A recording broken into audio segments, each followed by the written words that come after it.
எப்படி இருக்கீங்க? ரொம்ப நாள் ஆச்சு. ரொம்ப நாள் கழிச்சு நானும் ரிலாக்ஸேஷனுக்காக வெளில வந்துருக்கேன்.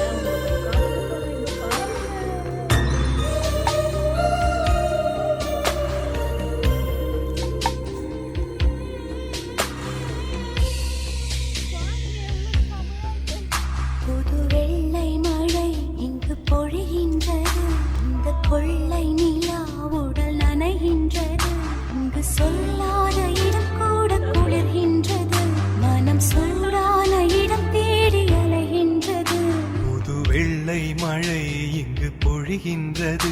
இந்த கொள்ளை நிலா உடல் நனைகின்றது. இங்கு சொல்லாத இடம் கூட குளிர்கின்றது. மனம் சூடான இடம் தேடி அலைகின்றது. நதி